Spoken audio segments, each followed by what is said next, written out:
Thank you for joining today's Dataversity webinar, Unlock Business Value Through Data Governance. This year's, it's one of the many in a monthly series called Data Ed Online with Dr. Peter Aiken, brought to you in partnership with Data Blueprint. Now let me give the floor to Megan Jacobs, the webinar organizer from Data Blueprint, to introduce our speaker and today's webinar. Megan. Thanks, Shannon. Hello, everyone, and welcome. My name is Megan Jacobs, and I'm the webinar coordinator here at Data Blueprint. We are so excited that you all found the time to join us for today's webinar on unlocking business value through data governance. As always, a big thank you goes out to Shannon Kemp and Dataversity for hosting us. We will get started in just a few moments after I introduce your speaker and also let you know about some housekeeping items. We are planning 1 hour for the presentation, followed by a 30-minute Q&A session. We will try to answer as many questions as time allows at the end, but feel free to submit them as they come up throughout the session. And to answer the top 2 of your most commonly asked questions, yes, you will receive an email with links to download today's materials and any other information you request during the session within the next 2 business days. You can find us on Twitter and Facebook. We have set up the hashtag DataEd on Twitter, so if you're logged on, feel free to use it in your tweets and submit your questions and comments that way. We'll keep an eye on the Twitter feed, and we'll include answers to those questions in our Q&A towards the end as well. Now, let me introduce you to our speaker. Dr. Peter Aiken is an internationally recognized thought leader in the data management field. Many of you already know him and have seen him at conferences nationally and worldwide. He has more than 30 years of experience and has received many awards for his outstanding contributions. He is also the founding director of Data Blueprint. Peter has written 7 books and dozens of articles. He has experience with more than 500 data management practices in 20 countries and consistently named as one of the top 10 data management experts in the world. Peter has spent multi-year immersions with organizations as diverse as the U.S. Department of Defense, Deutsche Bank, Nokia, Wells Fargo, and the Commonwealth of Virginia and WAL-MART. He is highly desired at conferences and workshops and always traveling to numerous speaking engagements and projects. Peter, I was about to ask where you are today, but you are right down the hall from me. Exactly. And Megan, thank you so much for battling the allergies that you are. She's unfortunately a little, we can't really say under the weather because that's not the case, but certainly you're not feeling tip-top shape today, so we appreciate you hosting us on this particular one. Welcome, everybody. Let me just start out with a little bit, since we were talking about Twitter before. I thought I'd show you an example that actually happened yesterday that might motivate people to pay attention to what's going on with their data. Now, you're looking here at the screen and seeing a hashtag, Now Thatcher is Dead. And this was, of course, relative to Margaret Thatcher, Lady Margaret Thatcher, who passed away yesterday. She was a political figure in the early days, and unfortunately many Twitter people don't know who she was. So you can look at that and say, okay, now Thatcher is dead, and that's one thing that happens. But if you're not careful, people read this as well and say, now that Cher is dead. And there was a scare that went through the community of people thinking that Cher had died.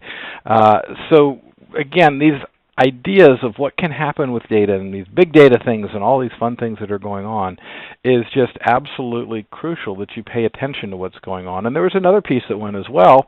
You can also repack that sentence a little bit and parse it as, now that Terry Hatcher is dead. And Terry Hatcher is also not dead. She's very much alive and well.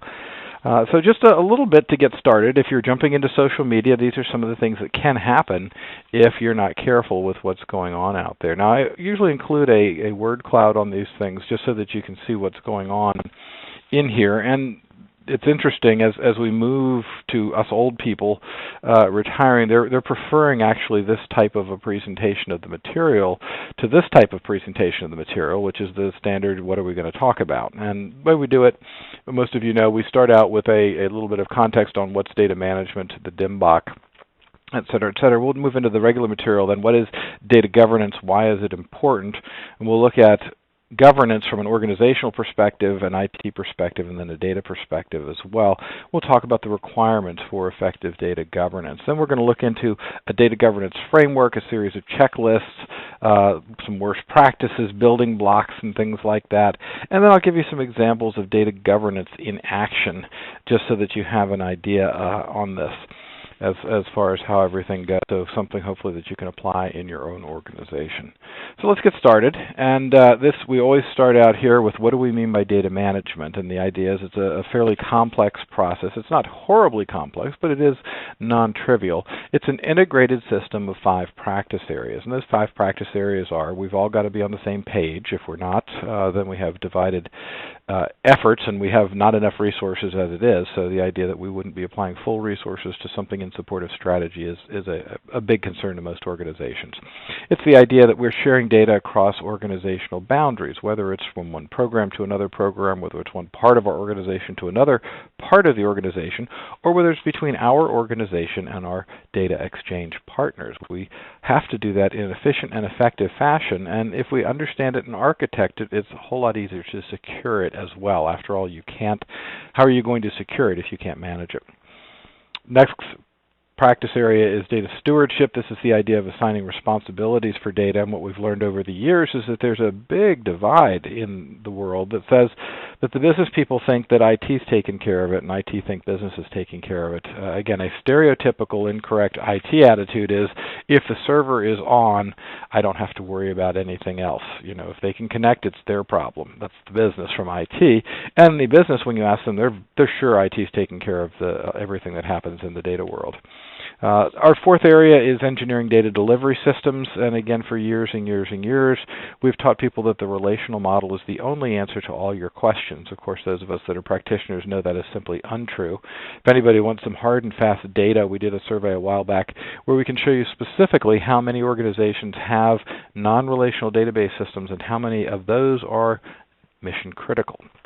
Our 5th area then is maintaining data availability, and that is the idea that data, while you can put it up and get it to run, it's like a car. If you just continue to drive it, you'll eventually run out of oil, gasoline, you need to wash the windshield. There is some maintenance that needs to happen in order to preserve data's value as its asset. Again, finish up this one first introductory session here with our own philosophy that data practices are very much like Maslow. At the base level, we have food, clothing, and shelter needs that are unmet. If we can get up to self-actualization, that's terrific, but if your stomach's growling, it's a little hard to sit down and write the great novel that you have in mind. And data management is very much like that, in that if we look at the things that are in the green triangle there, these are all the buzzwords, and we could include any buzzword that's probably coming along or that ever has been. The key is that if you try to do the things that are in that green triangle and neglect the foundational pieces, it's kind of like trying to get yourself ready to write that novel without feeding, clothing, or being sheltered of yourself. Anything that's in that green triangle will take longer, cost more, and deliver less than it would if you provide a good foundation for that. These ideas, of course, come from the DMBOK, published by DAMA International. I'm the president of DAMA International, and we are having our big meeting coming up where I will get to see Shannon and a bunch of other friends, actually about a couple thousand friends from around the world. We're all meeting in San Diego at the end of this month. If you need more information on that, I'm sure Shannon can provide you some, but if you just Google Enterprise Data World, it comes right to the top on there to take a look at it. And the goal of these sessions is to help you all stay current for the certified data management professional. Not only do you have to pass a test to become one of the 1,000 or so people that we have certified worldwide, but you also have to maintain your certification by continuing to participate in educational activities. And this is one of many options that you have in that area. So let's move on a little bit now and talk about why data governance and why it's important. And we have to start off with organizational strategy, where we start off with the organization has a strategy to do something. Again, we'll pick on Apple just for a moment. Make insanely great products is Apple's organizational strategy, which means they have an IT strategy then that is designed to support their organizational strategy. And just a little bit of note, interestingly enough, as good a company as Apple is and things that they do not have the concept in the company of a chief information officer, which I find fascinating to that. To them, it's an engineering problem, and they just take care of it that way. Of course, once you have an IT strategy, then you want to develop a complementary data strategy in order to look at that and say, how is that going out in here? And yet, when we do our measurements, we find that only 1 in 10 organizations has a board-approved data strategy, and that is a real challenge for most organizations. Now, most organizations also have a form of governance called corporate governance. You can see a couple definitions there. I'm not going to bore you by reading them. But if we have corporate governance, then we probably ought to have IT governance. And it turns out that IT governance is a component that many people look at. IT Governance Institute, for example, talks about 5 specific areas of focus: strategic alignment, value delivery, resource management, risk management, and performance issues. These are great things in there, and yet when you look at most organizations, you'll see that they have a strategy map, and then they have some IT projects that they're working on. And I take this from my colleague John Ladley, who was the one that thought of this particular representation of it. This is what we call the alignment gap, that there's usually very difficult to trace a line from a component of strategy down into an implementation detail.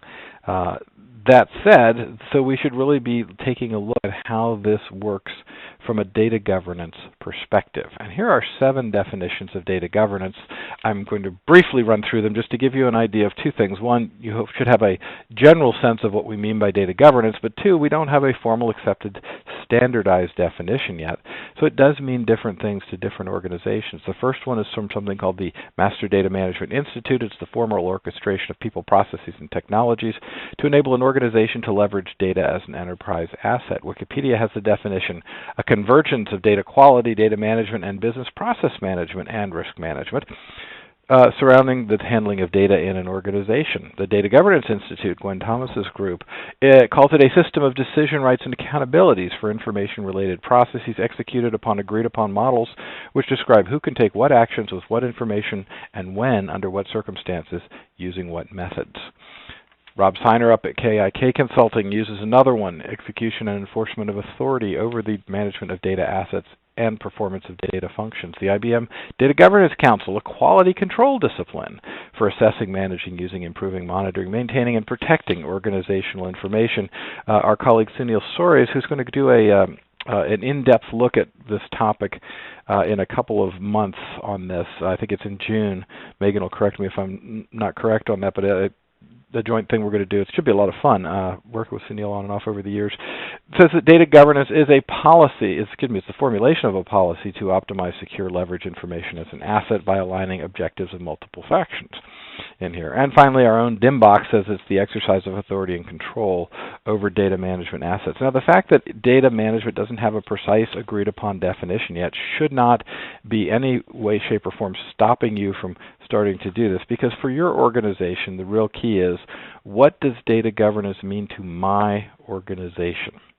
It means getting some individuals whose opinions matter. You need to do a little bit of social engineering here.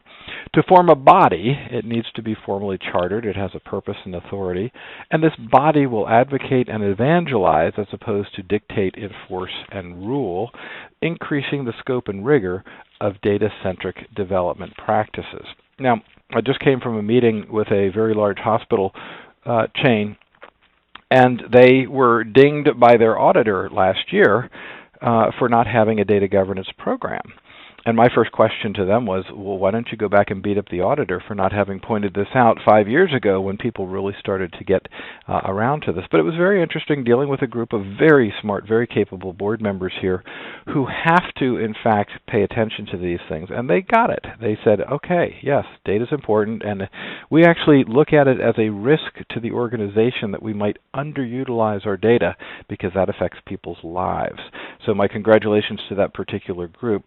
Now let's go back to the DMBOK here, the DMBOK version of data governance. And we do this for all the topics that we've looked at in the DMBOK. There are 10 of them. We take an input, process, output diagram, and that's what you're seeing here. You can see the inputs on the left-hand side, the activities or the processes in the teal color, and then the primary deliverables on the outside. So if you don't take away anything else from this particular webinar, this is a great graphic that will show you exactly what's happening there. But I'm going to put my little 5 data management practices in the middle there, and so these are the mechanisms by which you implement those practices. And when you have those practices, then it becomes important to see what we do with the data governance. Some organizations look at them as decision-making needs, so in other words, what are the decisions that we need to make in the organization? Some people look at it as a component of data quality or inventory control within that.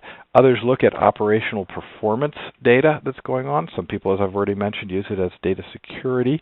And of course, we do want to not forget our link to strategy. If we're trying to do something strategic, like get to know the customers better so we can meet their needs better, well, gosh, data is going to be an important part of that strategy. Another question that comes up very, very often is people say, well, what's the difference between data governance and data management? And we can look at data governance and say this is policy level guidance. It sets general guidelines and directions. For example, you might in your organization say, by default, all organization not marked public should be considered confidential. That's a perfectly reasonable strategy for some organizations. Data management then is the function of planning, controlling, and delivering these assets. So this would be delivering data to solve business challenges in here. And I'll finish off this one section here which says, why is data governance important? Well, again, costs organizations millions each year in productivity, redundant and siloed efforts, poorly thought out hardware and software purchases, reactive instead of proactive initiatives, delayed decision making using inadequate information, and finally, 20 to 40% of IT spending can be redirected through the use of data governance. By the way, of all the things I said to the board this morning, that last one hit home. They were like, okay, we're going to hold you to that. Now, let's talk about just very briefly effective data governance. And key to it is that it's got to be accessible. People have to be able to know where to get the governance or know what the governance is in order to get access to the data that they need. And then they also need to know that the data must match the format that the user requires as well. The governance must be secure. Again, you can't build architecture into something after it's implemented. And the same thing, of course, applies to quality, security, and access as well in there. Consistent. Again, people using the same piece of data, is it actually the same piece of data? Have they been rationalized? Is it quality? Will it meet the user requirements that they have right there? And in many organizations, it needs to be auditable as well. Do we know where these things came from? So hopefully that's a good piece telling you why is data governance important and what it's doing. Let's look now at getting started in that area. And I use this little map. Just as most of you know, any sort of initiative takes a little bit of time to get started. So the left-hand side of this diagram says you really need to assess your content, define a data governance roadmap, secure some executive mandate. That was, by the way, the meeting this morning was to secure the executive mandate, and go off and assign your first round of data stewards. That process occurs once. Let me point out one little piece, though, of the data stewards, because I did see this in one organization where they had absolutely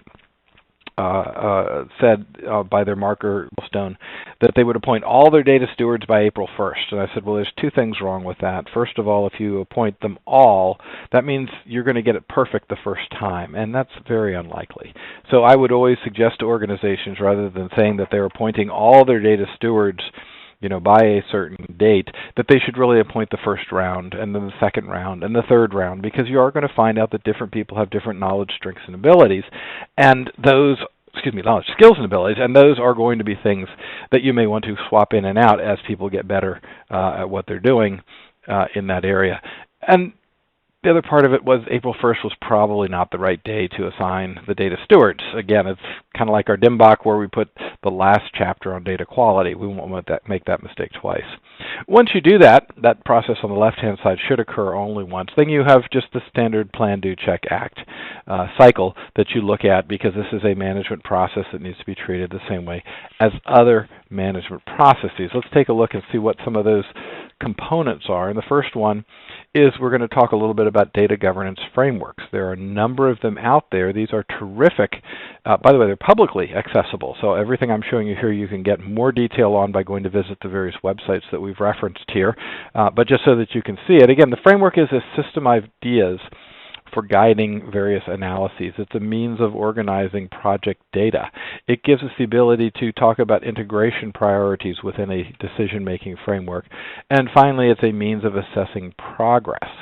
Now, the framework that I'm showing you here is not a data governance framework, but at least in data management is the one that most of us know. It's John Zachman's Enterprise Ontology. It's the third version of his framework, and as usual, I'm sorry, I'm going to sneeze. There we go. As usual, John's brain never stops, and this third version is better still and a very significant step towards things that we're all trying to get to in terms of organizing information about the enterprise. Let's look at some specific data governance frameworks, however. And again, I've mentioned Gwen Thomas' Data Governance Institute. They have one where they call the Data Governance Framework here. And the 10 components you can sort of follow around here. You start out with a mission, gee, same place I started, right? And then you say what? We look at goals, measures, and funding. Then we look at 3, what are the rules and definitions? 4, 5, and 6 are the decision rights, the accountabilities and controls that need to be placed onto this. Again, 7, 8, and 9 are the who. We've got the data stakeholders, we've got a governance office, and we've got some stewards, the implementers that are involved in this. And finally, 10, we have our data governance processes that we put together. Again, great articulation. You should look at that and say, is that what we want to do? Here's, again, Bob Siner's version of it, where we have strategic, tactical, and operational levels looking at various types of experts and what happens at each level on this. Again, Bob's model is appropriate for some organizations and inappropriate for others. This is the great part about having these reference models, is that you can come back and try them, see how it works. Here's IBM's. Again, they've got an executive level body, they've got a risk office, and they've got various lines of community that they put these things in place. IBM's also got a second one that they look at too, which are the elements of effective data governance. So again, looking at it from a risk management and a value creation approach. There's a series of enablers, which are the organizational structures and the awareness, and there's policy plus the stewardship. These are used to enhance the core disciplines around data quality management, information lifecycle, information security and privacy, and various supporting disciplines back to our old standards, data architecture, classification, and metadata, and audit and IT. Here's what I found just the other day, just so that you can see another example of a group being kind of creative. This is the American College Personnel Association, and their framework is very similar to these, but they arrange it in the form of a boat, which shows they're on a journey, and what the heck, right? So again, you'll get a copy of all of these things here, and again, this is our overview framework. Now let's take another look at this. Another organization that you may or may not be familiar with is something called NASCIO. It's the National Association of State CIOs, and they have done a terrific job of putting together some guidance. I'm including 2 slides from some of their publications here. Again, one, the leader creates a project team, they interview stakeholders, they make recommendations. You can follow this on through. It's a way of getting from place A to place B. And 2, they have a really interesting scorecard where they're looking at things, and you can see here their current state assessment. Each organization is going to be different, but they can look at this and say this is a roadmap that we can use in order to try and get where we're going. Make you aware of a couple of other things here in this area. Data Governance Checklist, which is the Privacy Technical Center has put up on this, which is, again, something you can download. It's a very nice 5-page paper. They're very happy to share, and we appreciate all of that on here that helps to establish governance to ensure privacy and confidentiality of educational records. So if you're doing anything in the education space, this is a great resource to take a look at. Their ideas that they're looking at here is, do you have the decision-making authority, the appropriate levels of authority to stewards? Stewards have to have some teeth. If they don't have any teeth, they aren't going to be able to affect any change in here. They also need to proactively define scope and limits of whatever authority they have so that we can know what are the rules, in other words. Then we start talking about standards, policies, and procedures where we get everybody trying to do the right thing. This is important for motivating and empowering staff so that they can actually implement these things. Then we need to have some inventories of data, and many of you have heard me say before that 80% of organizational data falls into the category of ROT, R-O-T, that is redundant, obsolete, or trivial, and one of the primary functions of data governance is labeling data as good, if you will, or suitable, and redundant, obsolete, or trivial, none of which we want to keep unless we're required to by law. Then we look at content management, where we're talking specifically about the sensitive data and making sure that we are compliant with all various regulations in there. We look at records management and talk to people about how they are handling records and how this should apply. Again, those of you that are in the healthcare community know there's an awful lot of detail behind that as well. We've already talked about data quality, but it's important to keep that in mind. And one of the interesting pieces that came up this morning was that the group said, well, okay, so Peter, we understand this is important. Can you give us an example of a problem this would have solved? And I do have an example of that. Larry English tells a story that's a wonderful story of a hospital that was going to implement a knee surgery program. And it turned out that they were all set to buy into a knee surgery program and build some more buildings to support knee surgery and send additional training and buy equipment around knee surgery. And it turned out that knee surgery was the default admission code, and it didn't properly reflect the actual amount of knee surgery they were doing at the hospital, even though the hospital's managers thought they were in fact managing to data. We need also to talk about data access to make sure that unauthorized people don't get access to things. And again, healthcare-wise, if you slip up in a HIPAA thing, it's a jailable offense. And finally, of course, data security and risk management. And the risk for most organizations is that they're underutilizing their data. Now, as a person who's been studying this area for a long time, we've published some research that comes to the conclusion that approximately 10% of organizations achieve parity on their data governance, data management investments, and about 30% of them achieve any return at all, and that for the vast majority of organizations, they do not achieve any significant investment in their data management. Governance is, in fact, the piece that will allow us to go in and define the goals, strategies, policies that we need to put to track and enforce regulatory compliance, to sponsor, track, and oversee data management projects, to resolve data management issues, and to understand and promote the data value. And one of the other things that the group came to a realization this morning was that having a group that meets regularly to talk about data means that once we do have the inevitable crisis that absolutely will come up, that group will be a whole lot more literate and familiar with their landscape. If you can imagine having to put an ad hoc group of people to deal with a data breach or something similar to this, all of a sudden you're trying to get a handle on where is it and what's going on. This group will be much more agile as a result of meeting periodically and discussing these assets as they go through them. Again, absolutely key to taking a look at this. There are a lot of data governance activities. Again, one of them is to understand the strategic enterprise needs.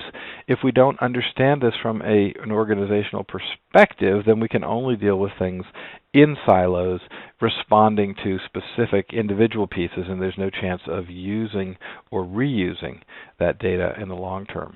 It's critical, again, to maintain and develop a data strategy. I've already mentioned that 1 in 10 organizations has done this already. So just taking this first step will actually get you out in front of your competition.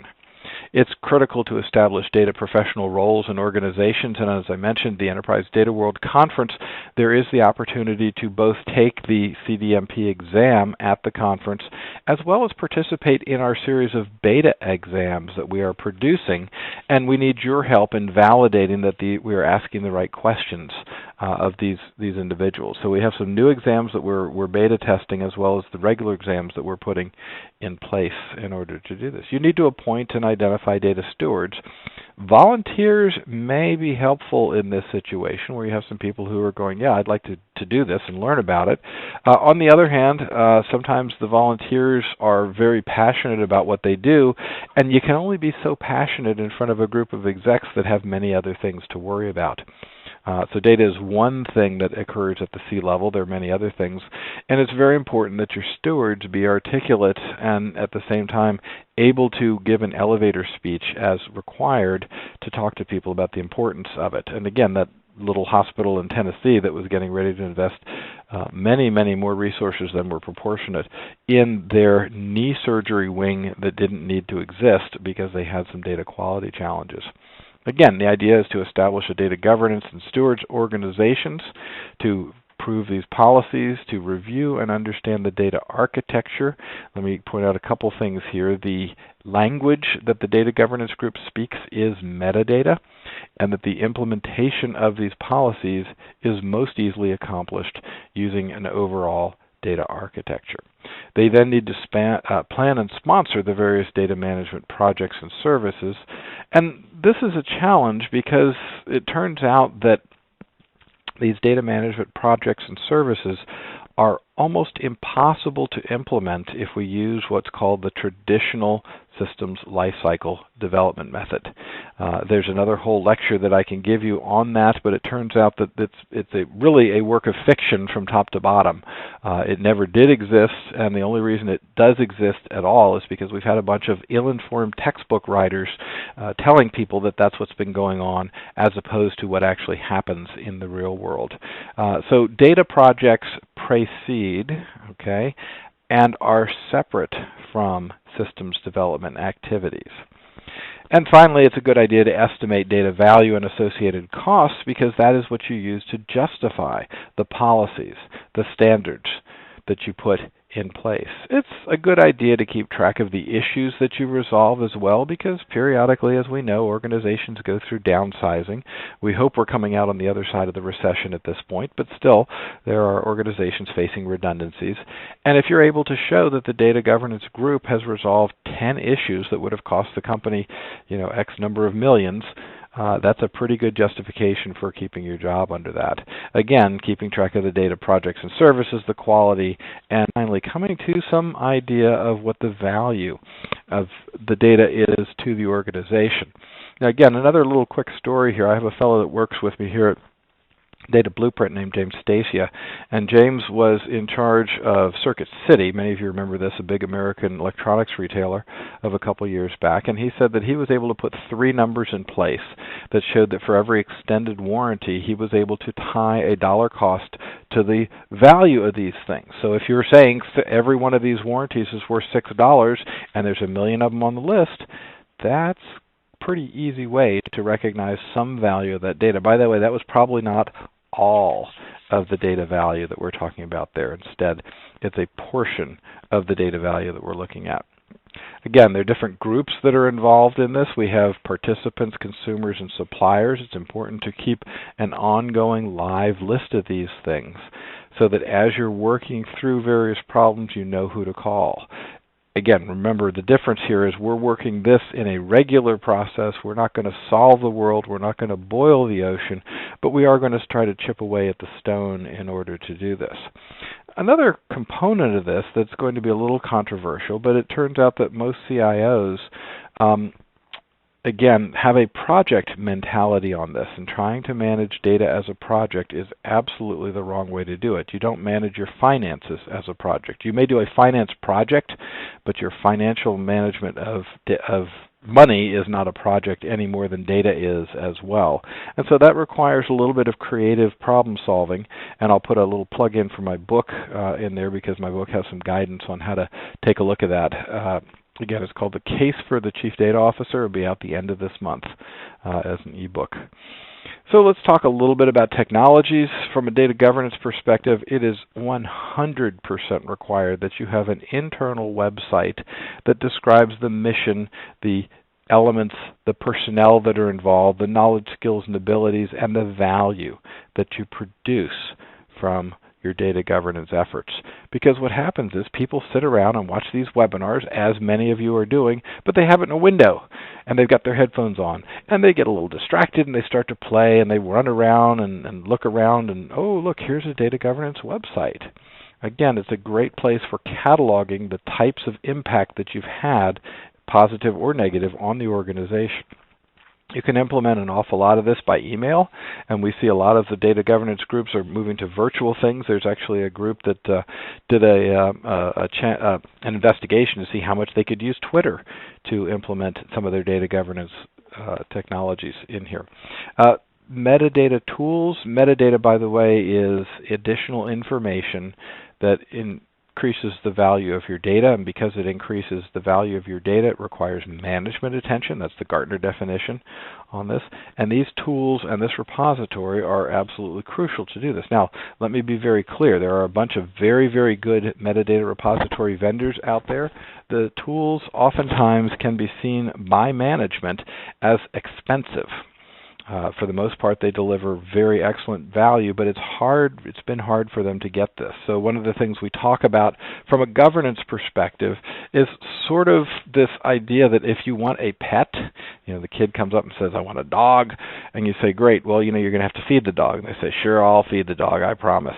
Well, they make these now electronic dogs, electronic pets, that will periodically, kind of like a cell phone, right? It'll buzz and say, hey, I've got to go be walked. So you have to take the quote, fake pet outside and walk it, and you have to feed it. And by the way, if you don't walk it or feed it, the pet dies. Kind of appropriate here.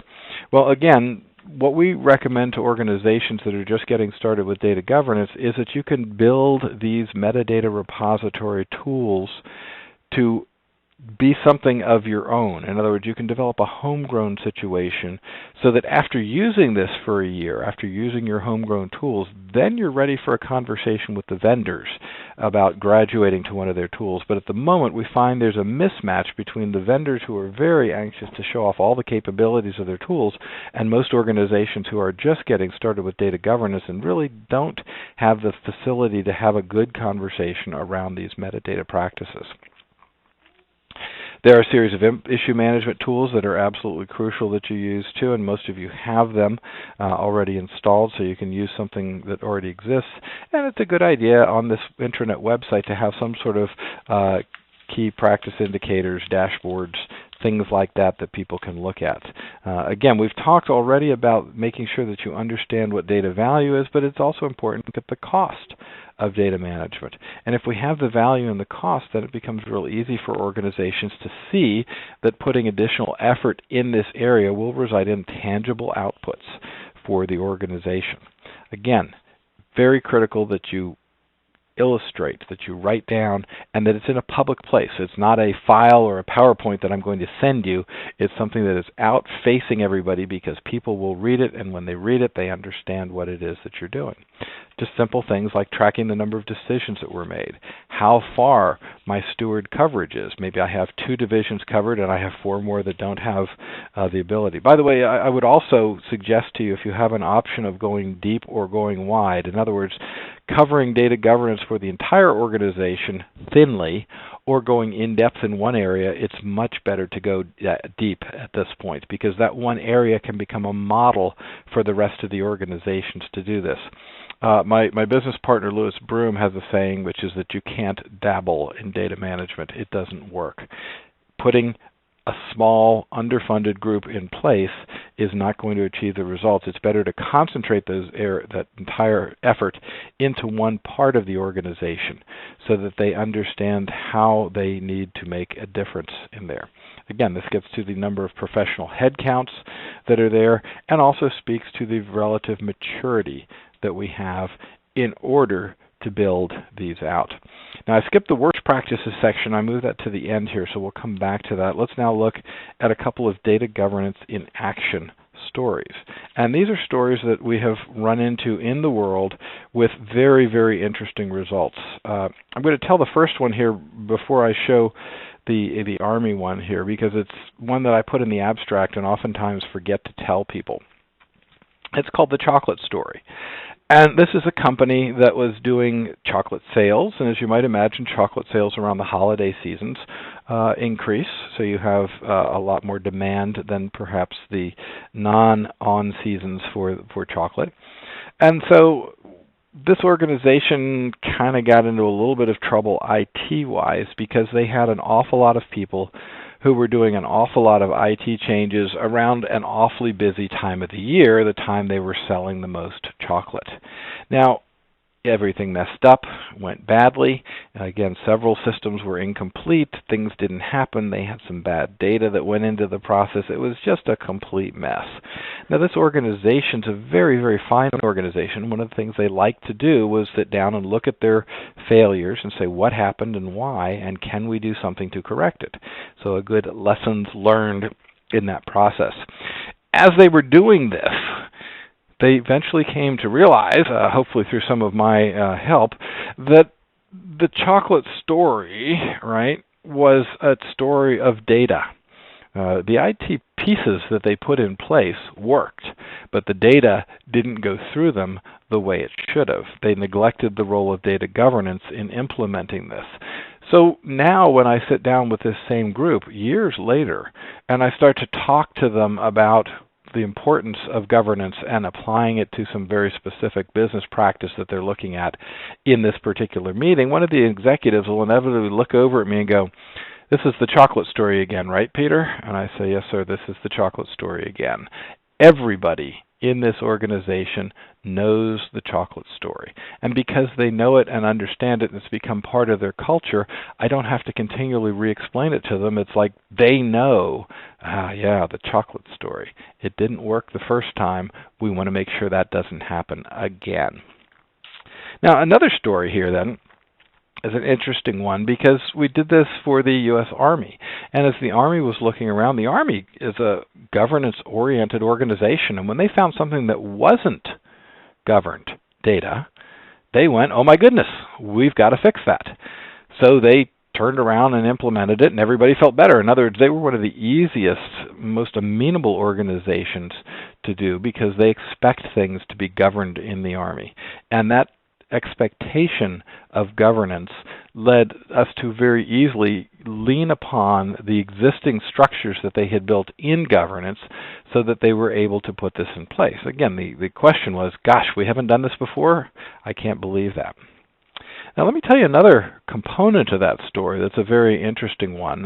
You may be familiar that the suicide problems in the Army have been challenging for them. Again, there's a number of soldiers and warfighters that are coming back from various actions and having trouble readjusting to society.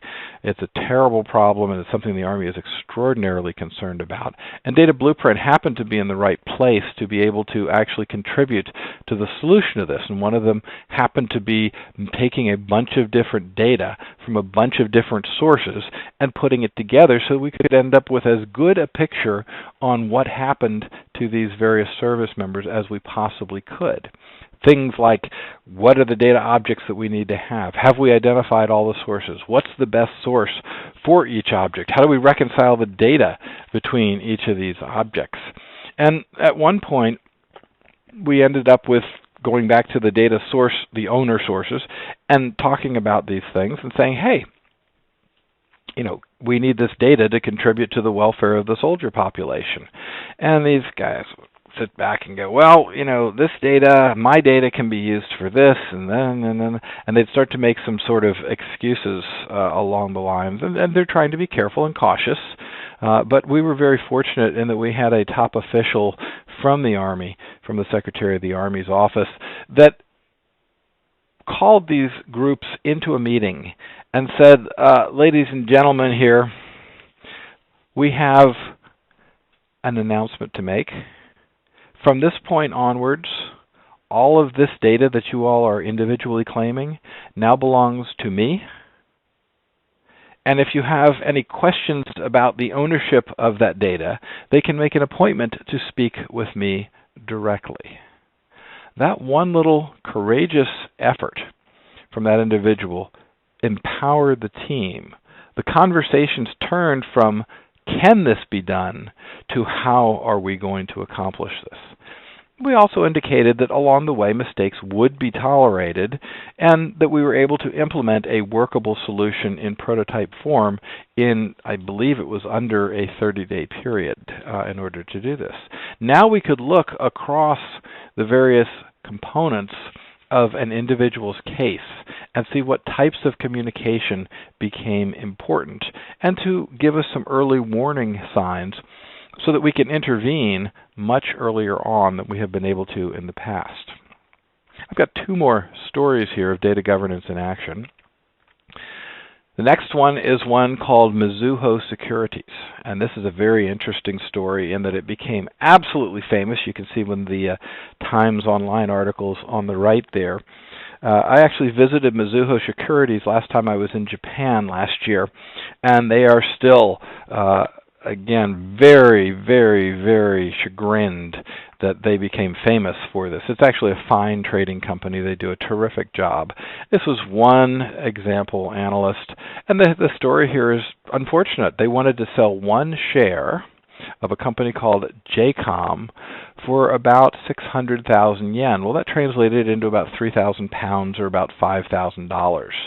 Unfortunately, like me, this individual might have been a little dyslexic, and they sold 600,000 shares for 1 yen. This resulted in a direct $350 million loss to the organization because the in-house system did not have limit checking. Now, I actually haven't tried this out at Amazon. I should probably try it myself, but I wonder if Amazon allows you to sell something for a penny.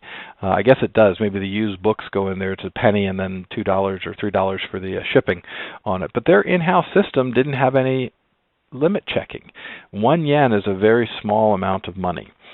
And it would have been very easy to put something in place to say, look, anything that's below 1,000 yen, we should, are you sure? You know, just to ask a little question on their in-house checking. That would be a very clear example of data governance. On the other hand, the Tokyo Stock Exchange also had no limit checking. So it got away from the Mizuho trading house system, and it went to the Tokyo Stock Exchange, and a lot of people said, oh, you want to sell me Apple stock for a penny? I'll buy it absolutely, right?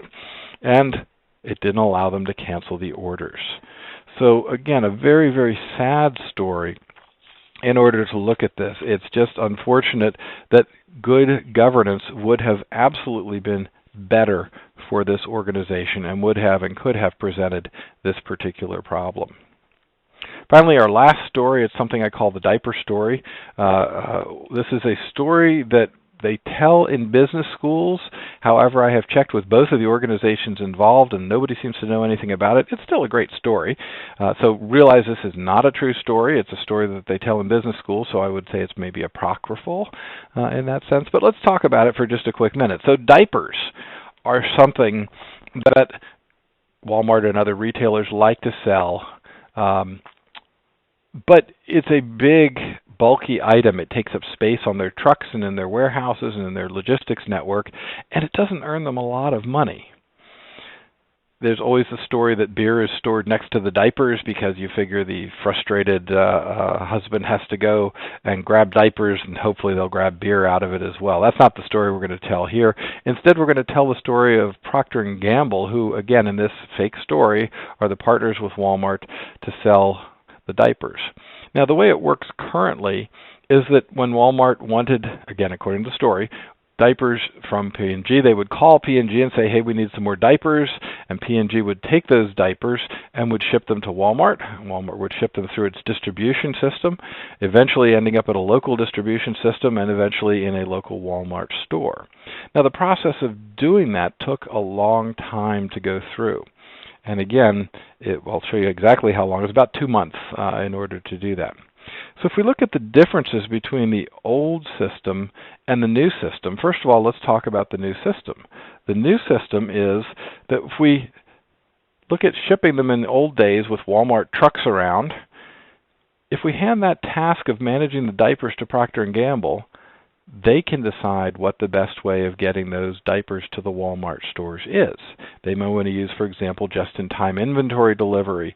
They may want to have, actually there's a plan for Walmart now to have customers start delivering their packages to each other, crowdsourcing delivery from Walmart.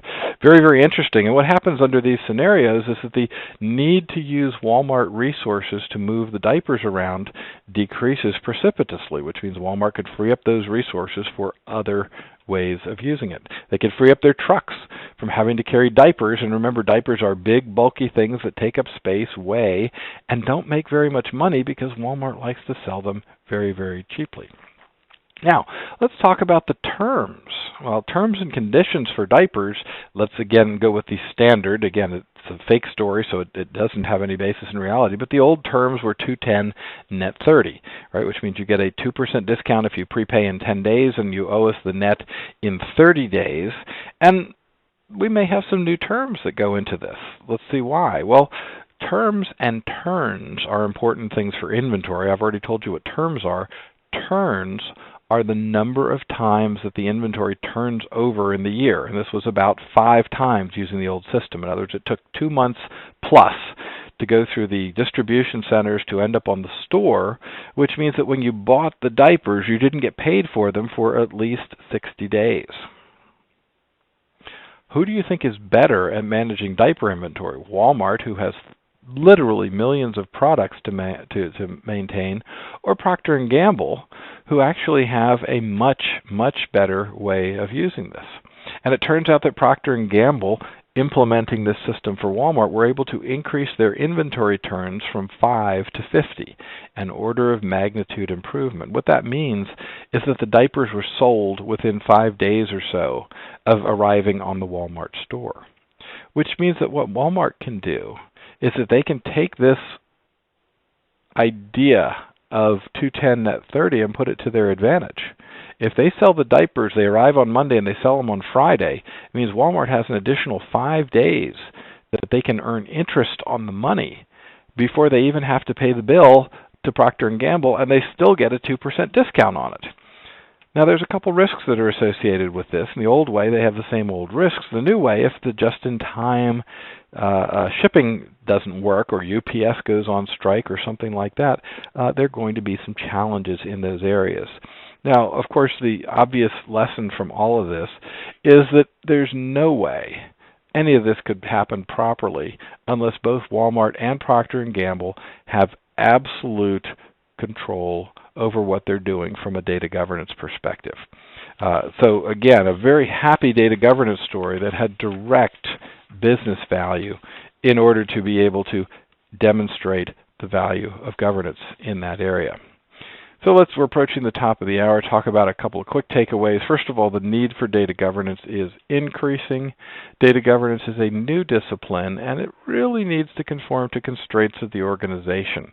There is no one best way to do this. In fact, there's a best way for your organization, but if you haven't tried this, you will never find out what that best way is. And nobody can from the outside come in and tell you this. Governance of data is a brand new area, and it requires good study of the organization, and it's going to require some time in order to implement it properly. Hopefully you found those data governance frameworks useful. It's a great way to hold them up and say, how would this work for our organization versus how would this work for our organization? I gave you 6 of them back there. You can try them on in different ways and see how they would fit. The answer is likely to be not one of those, but some combination of things that go in there. The data governance group then directs the data management efforts, and again, I'll repeat myself here because I can't say it too many times. It is critical to understand that data projects are external to and must precede any system development activity. The only way that Agile can work is if it has pre-made data objects ready to go. And those objects must be developed at the organizational level in order to be satisfied and used throughout the organization. If you are creating data objects as part of your Agile process, you cannot achieve data reuse, which does nothing but creates large numbers of data silos and keeps lots of data management consultants in business, which you don't need to do. Data governance interacts directly as well as indirectly with the organization, and that process improvement can really improve your data governance practices. So once again, it's important not just to stand up the organization, but that periodically you sit back and say, how is it going for us? And we'll finish up here with a couple of worst practices in data governance. These are an article that Shannon has out on the Dataversity Network, so you can download the entire article and take a look at it. But let's walk through them. Again, buy-in but not committing. Okay, it's a question of business versus IT, and both of those parties think the other party is taking care of it. That's why it's critical that your data governance group be filled full of people who are both representing the business and IT. The business needs to do more. The governance tasks need to be recognized as a priority because of their ordering. Again, they precede and they are external to the system development lifecycle. Without a decent commitment, governance is going to take a back seat and never be implemented effectively. Again, many of you remember the various efforts and silver bullet initiatives that we had in the 70s, 80s, and 90s, things like TQM and ISO 9000 and things like that. They're simply not helpful in there. Next one, ready, fire, aim. Again, the good about it is that it's good to get started in this area, but if you get the timing wrong and people assign to the governance group without understanding, again, the need to influence, the need to do social engineering, the need to really get a handle on what these things are happening. The main problem we see here is that somebody creates a data governance organization with a whole series of rules and procedures and a very, very rigid piece, and that slows down the organizational development efforts. That's not what we want to do. We have to layer ourselves in. We can't stop the organization from the dozens or perhaps hundreds of projects that they're working on simultaneously and go, wait a minute, we got to get our data governance in order. It doesn't work that way. Again, we're also not trying to solve world hunger or boil the ocean. Trying to do too much at once or trying to start with the biggest problem at once is not a good idea. Again, crawl, walk, and then run. And if you have a choice between putting a thin layer of data governance over everything or a suitable layer of data governance in one area, take the one area, achieve the successes there, and then move those to the next area. Goldilocks. Things are either at one extreme or the other, right? We're either going to go all or nothing. Well, again, happy compromises are probably inappropriate here. Again, it's kind of like, I got the baby and we're going to cut it in two parts and you can each have one, right? It just doesn't work. There are some step functions in there that we need to pay attention to. Very critical that we do that. Let's not overload people with tons of committee work. If we've got committees that are enormous. I ran a committee at the Defense Department that had representation from like 26 different areas. It's extremely hard to get consensus. It's extremely unwieldy as a group. You need to figure out a way to make this work with small groups of people that work regularly together as opposed to everybody trying to get it perfect the first time. Similarly, many organizations fail to implement these things. Again, they don't produce business value, so they end up with just the policy and procedure, but no actual work that comes out of it. Change management is an absolutely key function. Again, if we're not careful here of what versions, where are we going, just as anything in IT, people, process, procedures are absolutely critical, and yet for some reason people forget that change management is an absolutely key piece to this. It's a different way of doing things. It requires a different mindset, different knowledge, skills, and abilities. Technology alone is not the answer. Everybody thinks that if they buy a package, okay, it's kind of like the other silver bullets that we have. There's a lot of very good software out there that supports data governance, but none of those packages do data governance. That is a person problem. So again, be careful of the hype. And again, we'll have lots of our vendor partners at EBW get a chance to come out and kick the tires on some of these things, but realize it's an organization. People, process, and technology, not technology alone. Sustainability. Again, John Ladley concentrates on this a lot. If you don't build sustainability into your program, you will not be able to implement it in a good fashion. And the 10th one here is what I find is the most fascinating new buzzword. Now, we've talked about big data, and in fact, next month's webinar is on demystifying big data. But I've now found that people have a new term out there, and it's called dark data. Now, I personally dislike the term big data because I suppose what big data really means is that if we're now doing big data, it means what we've been doing up to this point has been little data or maybe medium-sized data. I had a fellow come up to me at an ISACA meeting just last month who said, I've been working with 2 trillion records for years and years. Am I doing big data or not? And of course the answer is we can't tell because big data has no objective definition. But interestingly enough, we're starting to see now these dark systems that are out there. And this is calling them shadow systems is another thing that people do. I can't tell you how many organizations I've worked at where I go around and I'm talking to people in the business and they kind of say, hey, Peter, come over here for a minute. I want to show you something. And they'll open up a file cabinet. Now, this is in the business, and they'll be running their own SQL Server installation there. And I'm going, I bet IT doesn't know about this. And they're like, you're absolutely right. IT has no idea we're doing this. And if they did find out, they'd be really mad at us because what we're doing is outside of the governance situation. These systems of record are critical. Again, the hospital group that I just came from, they have a good idea. They've got 150 legacy systems that they have there. What they don't know is where is all this shadow IT, and the data that they're calling in these shadow ITs, they're now calling dark data. Again, I hate the labels, but you need to know them because other people are going to run into them as well. So we're back at the top of the hour here. We leave you as much as we can with some really good references in here. Again, Gwen Thomas has a terrific book on this called Alpha Males and Data Disasters. Sunil Soares has a new book out on this, and I have a new book out on this called The Case for the Top Data Job. And with that, we will turn it over to the questions and answers. I look forward to hearing from you. All right, thank you, Peter. That was a great presentation. Now it's time for a Q&A, time for you all to ask your questions. So just click on the Q&A window. You should be able to submit your questions through that Q&A window. We'll give everyone just a few seconds to get their questions in. We have a few rolling in, or that were rolling in during the presentation. So let's see.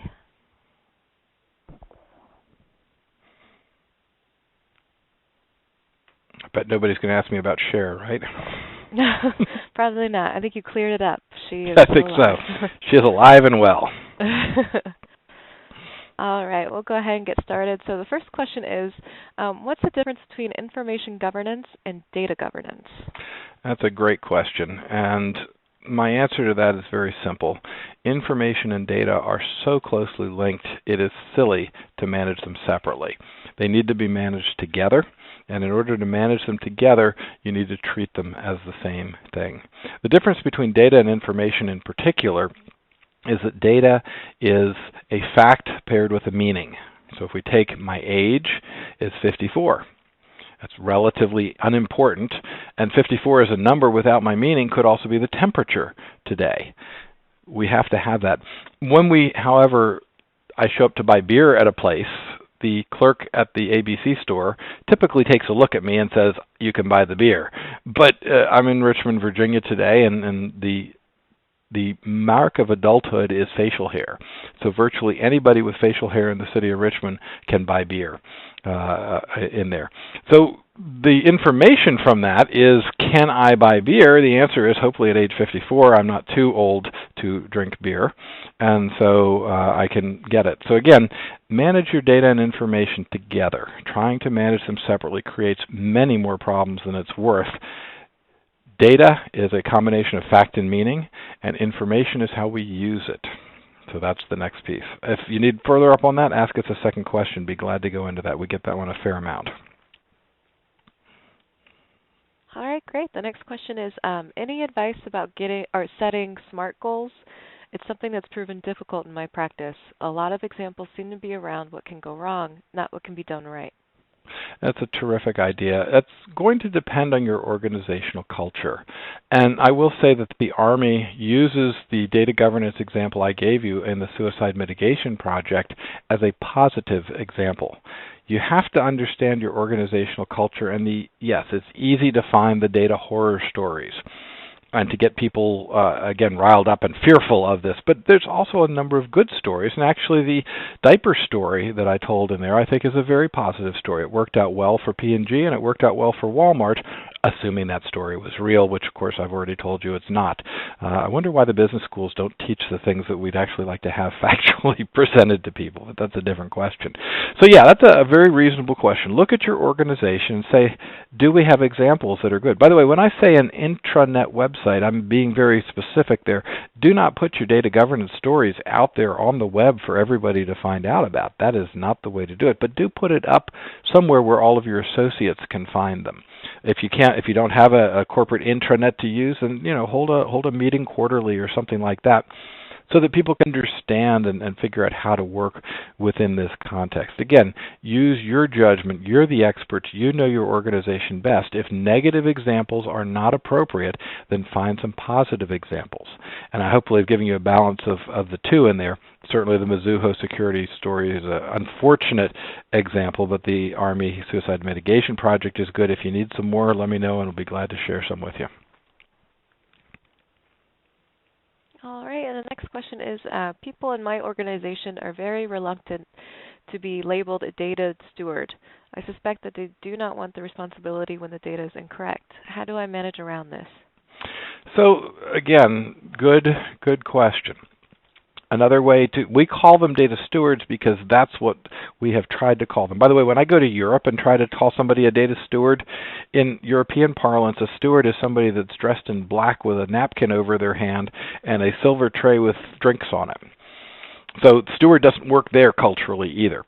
Find some way in your organization to do it. I saw one organization actually call them data Boy Scouts.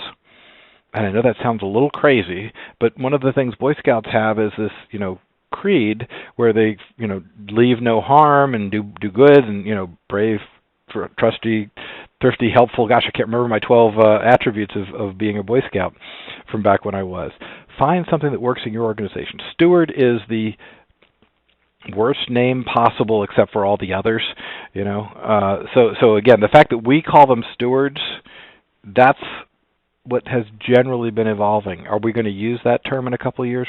Probably not. I have a feeling that we're all going to evolve away from data stewards. However, the term that I would encourage you not to use is data owners. And that's a little challenging too because a lot of groups have process owners. And process, you should own your process, but you should be a steward of your data or a caretaker of your data or think of some synonyms. Again, a data Boy Scouts, like I said, one organization picked that number and said they were going to do it. I'm not sure what happens to the females in that organization, so, interesting. But again, find something that works for your organization. All you have to do is say, yeah, everybody else calls it a data steward. We're going to call it something else internally that works, that means something that people understand. And particularly if you're in a delivery type of work, data providers might be a concept of that, like a healthcare provider, right? But again, find out what works for your organization because that's much more important than using our brand new standard terminology that we're not sure that everybody's going to adopt just yet. And I say this, we've been doing governance for about 10 years. I had data governance responsibilities back in the early 90s when I was at the Defense Department, but we didn't call it governance at the time, although we were governing data as an asset. All right, great. And the next question is, can you give us some examples of data governance maturity models out there and how relevant they can be in developing a data governance program? Oh, that's a terrific question. Turns out I've got an article on the website that you may want to download that talks about data management maturity, and we use that same scale in most other organizations as well. It comes from something called the Carnegie Mellon SEI, Software Engineering Institute Capability Maturity Model, CMM. And it's got 5 scales to it. The first one is everybody gets 1 point for showing up. The second one is that you get 2 points if your process is repeatable. That is, people have learned it well enough that they can do it again in relatively the same way. Of course, if we're passing it around by word of mouth, that's only going to help us so far. So the next step in the maturity process is to have something written down, documented. Once we have something written down and documented, we can hand that off to other people and say, follow this guidance. Again, I'm hoping people will read my CDO book and follow some of the guidance in it. If I had to depend on webinars to promote these ideas, it would be a much longer, more difficult process on that. The fourth level then is the managed process, and that is that we can now have somebody in charge of a process that looks to see whether you're following the guidance that is written down. And the fifth level of maturity is how well are those steps 1 through 4 working for our organization. Again, you may want to have more precision at a certain step. You may discover that certain knowledge, skills, and abilities are required at a different step. These are all things that we can use as correction and feedback mechanisms. So again, just to review very briefly, 5-point scale, Carnegie Mellon's Software Engineering Institute Capability Maturity Model. First one is everybody gets it, and it's ad hoc. Everybody's doing everything. It's typically reactive instead of proactive. We start to move to proactive by moving to level 2, which is repeatable, level 3, which is documented, level 4, which is managed, and level 5, we call it optimized. It really is a feedback mechanism to say, how's it working for us, and what can we do? And those of you that are new to this particular webinar series know that we at Data Blueprint have collected more than 500 different organizational maturity levels in here. So we have 500 different organizations that we put in here, and I can cut it by insurance or healthcare or banking or whatever to see, and the organizations can then look and compare themselves to the other organizations. I recently did this for an airline executive, and I know that the group, again, the board was looking at me and going, so I'm not sure what you're talking about, Peter. And I said, well, you're a 1, a 1, 2 twos, and a 1. But then I said, here's what your competition is. And the competition was higher, and they got that they were the 1 and the competition was the 2. And if they wanted to regain their position in the industry, they needed to go back out and make themselves 3s in those areas that we were looking at. Each of the practices that you develop can be evaluated according to this scale, and you can use this scale then as a roadmap to say, where are we, and what do we want to accomplish this particular budget cycle, assuming it's a year this year, in order to do this. And we want to move this practice from a 2 to a 3, and maybe this practice from a 3 to a 4, again, depending on what your strategy is, which is where all of this has to be driven from. I usually have some slides that accompany that. I forget which one of the webinars those are in. If you're particularly interested in more of that, as I said, there is an article on the website that describes this. It's called Measuring Data Management Maturity. It's a free download. Please help yourself.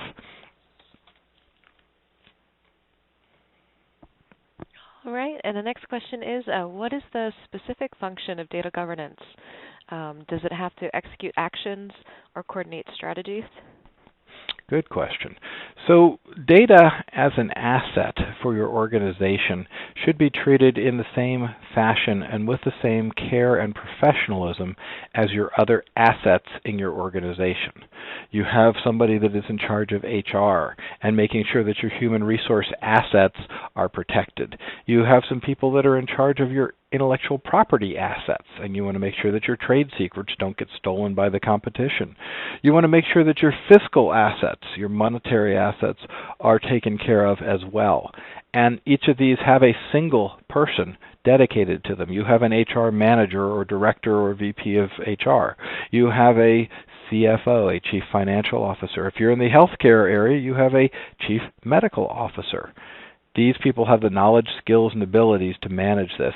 And your chief data officer, as the head of your data governance organization, should have the knowledge, skills, and ability to manage data as an asset. And by the way, data is your sole, non-depletable, non-depreciable, durable strategic asset. It should be managed carefully, the same way your fiscal assets are managed. Okay, great. And the next question is, what's the source for your estimate that 20 to 40% of IT spending can be reduced through better data governance? That is a terrific question. So the next book I have coming out is called Monetizing Data Management, and I basically go through about a dozen examples where we've applied governance and data management concepts to specific problems faced by organizations. And there is all kinds of math behind those numbers. So it's not a wild guess that we pulled out. This is based on some good science, again, based on a lot of very specific organizational data. And I can name a couple names in the book, so you'll see that coming out. I think we've got that scheduled for third quarter, right, Megan? Yes. Good. We also, don't we do a webinar on that as well? I think we do have a monetizing one scheduled around December or something. We do. It was December last year, and it's actually October, it looks like, this year. October this year. Ah, well, that must be when the book's coming out then, because they would never miss an opportunity for me to plug the book on a webinar, right? All right, let's see here. We have a question. Someone's asking, what is the website URL for all the resources, the white paper, documents, etc.? Why, that would be datablueprint.com. Let's see. We don't have that on the slide, do we, Megan? We'll have to work on that. Oh, the question slide? No. Yeah, there's no URL on that slide. Well, I guess not yet then. All right. Well, it looks like that is all the questions we have for today. Thank you, everyone, for participating in today's event. We hope you have enjoyed it. Thanks again to Dataversity and Shannon for hosting us. Once again, you will receive today's materials within the next 2 business days. Our webinar next month will be Demystifying Big Data. Hopefully you will be able to join us for that as well. As always, feel free to contact us if you have any questions. And thanks, everyone, and have a great day.